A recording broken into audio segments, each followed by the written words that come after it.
আসসালামু আলাইকুম, কি অবস্থা সবার? এইটা হলো Honor X6B। এই ফোনটা আমি প্রায় 40 দিন ইউজ করেছি এন্ড 40 দিন ইউজ করার পর আমি আমার আলটিমেট রিভিউটা আপনাদেরকে দিব। আমার ইউজার এক্সপিরিয়েন্স কেমন ছিল, এই ফোনটা আপনাদের জন্য লং টাইম ইউজ করার জন্য ভালো হবে কিনা এন্ড এই ফোনের চেয়েও ভালো ফোন মার্কেটে অ্যাভেলেবেল আছে কিনা সব কিছুই জানাবো আজকের এই ভিডিওতে।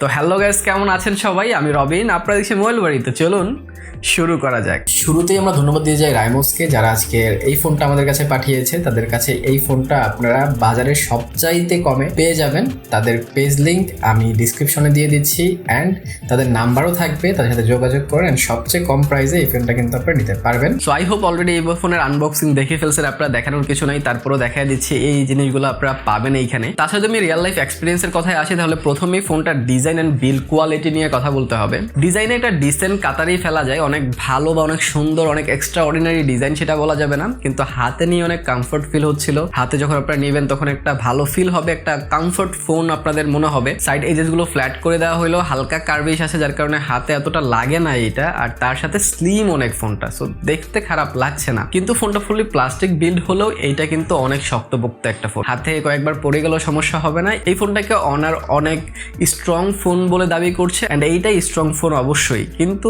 সামনে যেহেতু গ্লাস দিয়েছে আর গ্লাস কিন্তু ভেঙে যায়, সো আপনারা এরকম ভাবে ট্রাই করতে যাবেন না যে হাত থেকে ফালাই দিয়েছেন ইচ্ছা করে, কারণ অনেক সময় দেখবেন যে এই হাইট থেকে পড়লেও কিছু হচ্ছে না, আবার অনেক সময় দেখবেন 1 ফিট নিচ থেকে পড়লেই আপনার ডিসপ্লে ফেটে চৌচির। সো উপরে একটা glass protector and back cover use করেন আপনারা। যত স্ট্রংই হোক ফোন, আপনাদের ফোনের সিকিউরিটি আপনাদেরকে নিতে হবে, কারণ ভাঙে গেলে ওয়ারেন্টি কিন্তু কোম্পানি দিবে না আপনাদেরকে। কিন্তু রিয়েল লাইফ ইউজে এটা আমি অনেক স্ট্রং পেয়েছি। আমি যেই কদিন ইউজ করেছি গ্লাস ছাড়া ইউজ করেছি, উপরে হালকা পাতলা দাগ ছিল বাট এত বেশি দাগও পড়ে নাই, কিন্তু পিছন সাইডে দাগ পড়ে যাবে যদি কভার ছাড়া ইউজ করেন আপনারা, কারণ প্লাস্টিকে এত ভালো স্ক্র্যাচ রেজিস্ট্যান্স না আপনারা জানেন, কিন্তু হাত থেকে অনেকবার পড়েছে আমার, এটা তেমন কিছু কিন্তু হয় নাই। এছাড়া ফোনটার আশপাশে যদি দেখেন আপনারা, তাহলে বটম সাইডে একটা স্পিকার গ্রিল পাচ্ছেন, একটা মাইক্রোফোন পাচ্ছেন, একটা ইউএসবি টাইপ সি পোর্ট পাচ্ছেন এন্ড তার সাথে একটা হেডফোন জ্যাকও পেয়ে যাচ্ছেন। আর হেডফোন জ্যাক অনেক ইম্পর্টেন্ট ভাই, আপনারা অনেকে জিজ্ঞেস করেন ভাই হেডফোন জ্যাক তো এত ইম্পর্টেন্ট না, এখন সবাই ব্লুটুথ ইউজ করে। আমারে জিজ্ঞেস করেন ভাই, আমি স্যামসাং A55 চালাই, এটাতে কোনো হেডফোন জ্যাক নাই, আর হেডফোন জ্যাক না থাকাতে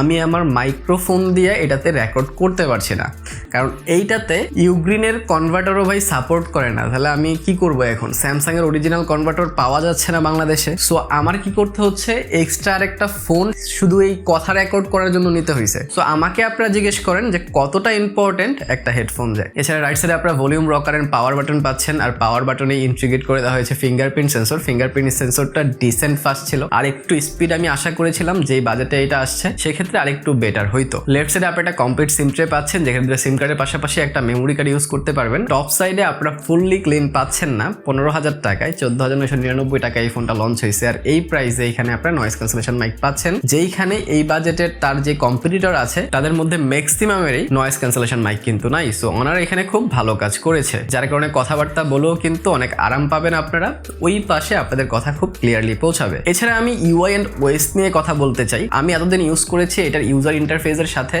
আমার খুব ভালো একটা সম্পর্ক ছিল সত্যি কথা বলতে। এখানে তাদের ইউআই হিসেবে ম্যাজিক ওএস পাচ্ছেন আপনারা, যেটার ভার্সন 8 রান করছে এন্ড ম্যাজিক ওএসটা তাদের খুব অপটিমাইজড একটা ওএস আমি ইউজ করার পর যেটা বুঝতে পারলাম। এখানে 90 হার্জ রিফ্রেশ রেট পাচ্ছেন আপনারা, আর 90 হার্জ রিফ্রেশ রেটের সাথে এটার যে ইউআই সেইটা মিলে খুব ভালো একটা এক্সপিরিয়েন্স দিচ্ছিল ভাই। এত সুন্দর অ্যানিমেশন আমি এর আগে শুধুমাত্র OnePlus Nord N30 AC 5G তেই দেখেছিলাম, আর এইটাতে এত সুন্দর অ্যানিমেশন আমি দেখলাম ইউআইতে অ্যানিমেশন অ্যাড করা অনেক বড় ব্যাপার না, কিন্তু এই বাজেটের ফোনগুলোতে ওই অ্যানিমেশনগুলো স্মুথলি ওয়ার্ক করানো, এইটা একটা ইউআই এর পক্ষে অনেক চ্যালেঞ্জিং, যেইটা ম্যাজিক ওএস করতে পেরেছে। OnePlus এর পরে যদি কোনো একটা বাজেট ফোনের ইউআই ইউজ করে আমি সন্তুষ্ট হয়ে থাকি, সেইটা হচ্ছে Honor X6B এর এই ম্যাজিক ওএস 8। সো এইখানে আমি কোনো প্রকার প্রবলেম পাই নাই, আমি যতদিন ইউজ করেছি কোনো ইউআই ল্যাগের দেখাও পাই নাই, খুব স্মুথলি রান করছিল, অ্যাপে ঢুকা অ্যাপ থেকে বের হওয়া খুব স্মুথলি হচ্ছিল, কোনো প্রকার প্রবলেমে কিন্তু আমি পড়ি নাই। আর এখানে আপনারা 6GB র্যাম 128GB রোম পাচ্ছেন, যেটাও ডিসেন্ট কাজ করছিল।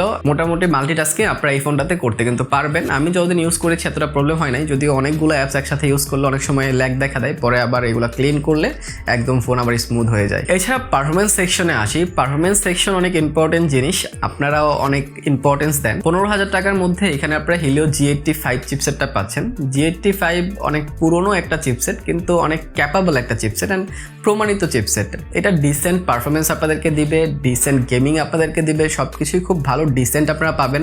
এই বাজেটে অনেক খারাপও হবে না, এই বাজেটে অনেক ভালোও হবে না, কিন্তু ডেফিনেটলি এখন অনেক ফোনে G81 আসতেছে, যদিও এইটা G81 অনেক কাছাকাছি, কিন্তু স্বাভাবিকভাবে G85 হালকা একটু আপনাকে বেটার সাপোর্ট দিবে। আমি গেমিং করেছি অনেক, আপনারা দেখতে পারেন গেমিং এক্সপিরিয়েন্স কেমন ছিল। আমি এখানে অ্যাসফল্ট 9 খেলেছি, খুব স্মুথলি খেলা যাচ্ছিল, ক্র্যাশেসগুলো খুব ভালো হচ্ছিল, কোনো প্রকারের ল্যাগ বা ফ্রেম ড্রপের দেখা আমি পাইনি। এবং তার সাথে আমি এখানে ফ্রি ফায়ারও খেলেছি, অ্যান্ড ফ্রি ফায়ারও কিন্তু খুবই ভালো খেলা যাচ্ছিল। সো আই হোপ যে গেমিং টেমিং নিয়ে টেনশন হবে না। হ্যাঁ, আমি লং সেশন গেমিং করি না, আমি দেখা যায় অনেক সময় আধা ঘন্টা, 1 ঘন্টা বা 1.5 ঘন্টা গেমিং করি, কারণ যেহেতু আমি বিজনেস করি, আমি ভিডিও করি, আমি এডিট করি, সো আমি এত সময় পাই না গেমিংয়ে। সো যারা আপনারা গেমিং করতে চাচ্ছেন, হ্যাঁ 1-1.5 ঘন্টা গেমিং করলে ফোনটা হালকা গরম হয়, কিন্তু ডেফিনেটলি যদি 2-3 ঘন্টা একটা বড় সেশন আপনারা দেন, তাহলে ফোনটা গরমও হবে আর একটু বেশি, আর তার সাথে ফোনটা কিন্তু পারফরমেন্স ড্রপও করবে, সেইটা মাথায় রাখবেন আপনারা। এর সাথে ক্যামেরা সেকশনে আসি, তাহলে 50 মেগাপিক্সেল সেন্সরের সাথে একটা ডেপথ সেন্সরও রয়েছে এখানে 2 মেগাপিক্সেল করে, আর ফ্রন্টে আপনারা 5 মেগাপিক্সেল ক্যামেরা পাচ্ছেন। বাজেট অনুযায়ী এটার ব্যাক ক্যামেরা আমাকে এতটা বেশি হতাশ করেনি। আমি বেশ কিছু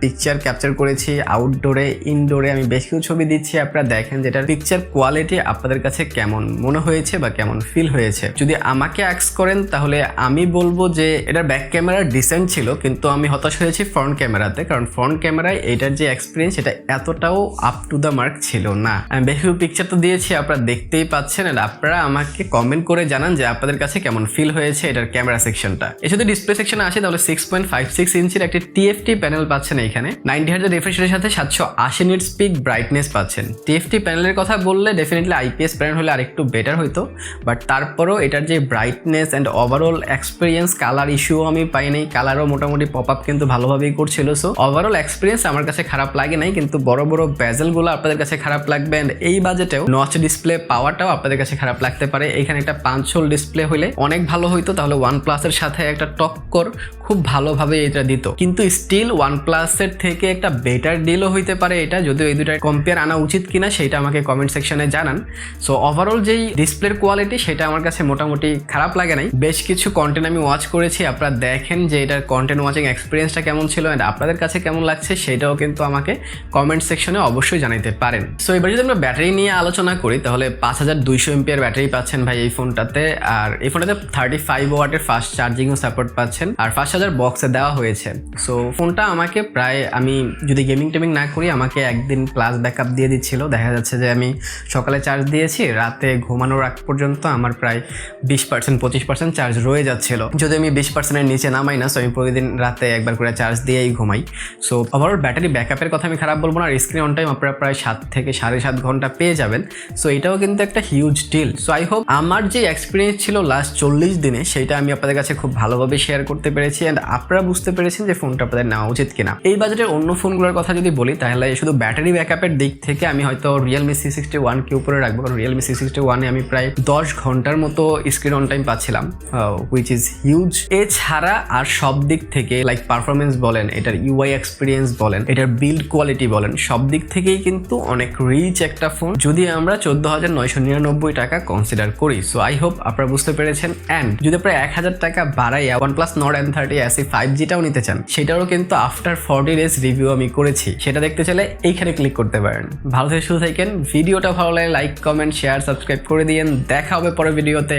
টিল দেন, আল্লাহ হাফেজ।